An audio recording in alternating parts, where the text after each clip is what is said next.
জানো তো, আজকে আমার অনেক দিনের একটা স্বপ্ন পূর্ণ হলো। মানে স্বপ্নটা পূর্ণ করতে পেরে আমি এতটা খুশি হয়েছি, মানে তোমাদের বলে বোঝাতে পারবো না। একটা আনন্দের একটা মুহূর্ত বলতে পারো তোমরা। আমি মেয়ে গিয়েছিলাম কালকে জগন্নাথ ঠাকুরকে দর্শন করতে। কালকে উল্টো রথ গিয়েছে, তো জগন্নাথ ঠাকুরকে দর্শন করতে গিয়ে আমার যে এত বড় একটা মনোবাসনা পূর্ণ হবে সত্যি আমি বুঝতে পারিনি। হয়তো জগন্নাথ ঠাকুরের মহিমা এটা। তো মেয়ে অনেক বায়না করছিল, মা চলো জগন্নাথ ঠাকুর দেখে এসে জগন্নাথ ঠাকুরকে প্রণাম করে আসি। তো আমি বলছিলাম যাবো না, ভালো লাগছে না। তো মেয়ে খুবই বায়না করছিল যে কেন যাবে না, সবার মা সবাইকে নিয়ে যায়, তুমি কেন নিয়ে যাবে না আমাদেরকে, তুমি কোথাও নিয়ে যাও না। হ্যাঁ, এরকম করে বায়না করছিল। তো সত্যি কথা বলতে মানে আমারও খারাপ লাগলো যে সত্যি ওদেরকে আমি না কোথাও নিয়ে যাই না, সেরকম মানে নিয়ে যাই না বলতেই পারো তোমরা। আমি সারাদিন পরিশ্রম করে মানে বাড়িতে যখন আসি তখন না আমার মনে হয় না যে আর কোথাও বেরোই। শরীরটা মানে অচল হয়ে পড়ে, আর শরীরে কোনো এনার্জি থাকে না, এনার্জি ফেল হয়ে যায়। সারাদিন বাইরে বাইরে ঘুরি কাজের কাজের জন্য, আর ঘরে এসে টায়ার্ড হয়ে পড়ি। আর আমি কাজে থেকে যখন বাড়িতে আসি তখন আমি সন্ধ্যার থেকে বাড়িতেই থাকি, আর কোথাও বেরোই না।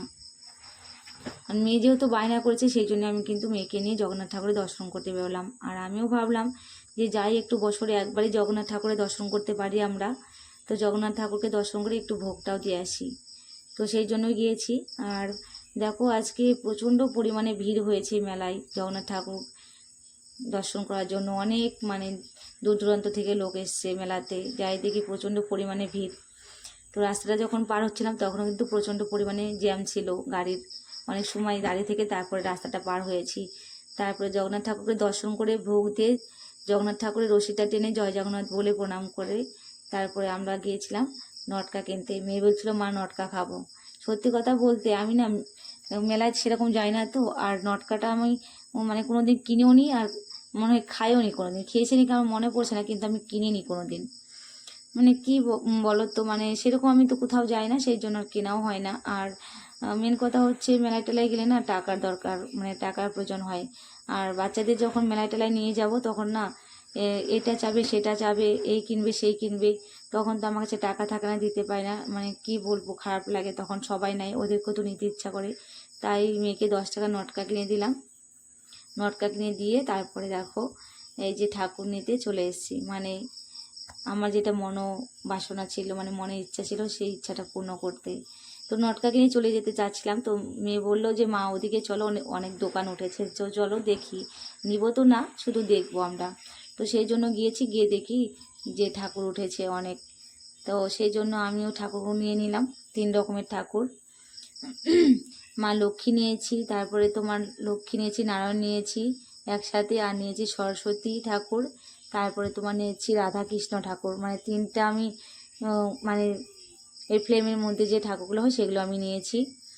নিয়ে তারপরে আমরা বাড়িতে এসেছি মা মেয়ে।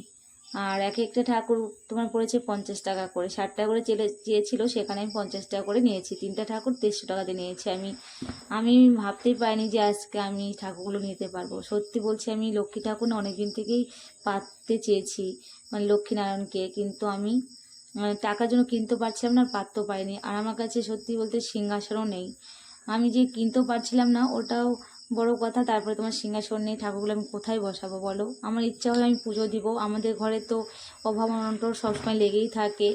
মা লক্ষ্মী হয়তো নেই আমাদের ঘরে, সেই জন্য আমাদের মানে অভাবটা যায় না। তাই আমি ভাবলাম যে মা লক্ষ্মীকে আমাদের ঘরে বসাবো, মা লক্ষ্মী আমাদের ঘরে আসবে।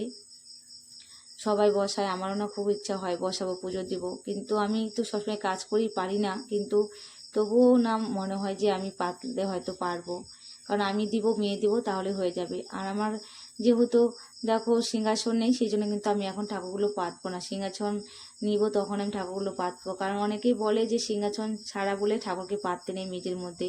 আর আমি তো মেঝের মধ্যে আমি একটা পেপার পেতে তারপর ঠাকুর বসিয়েছি। দেখো তারা মা বসিয়েছি, আর আমার ভোলে বাবা আছে, আর আছে তোমার সরস্বতী ঠাকুর। তো সিংহাসন পেতে তারপর কিন্তু আমি ঠাকুরগুলো বসাবো। তো আমার ঠাকুরগুলো কেমন হয়েছে অবশ্যই তোমরা একটু কমেন্টে জানিয়ে যেও।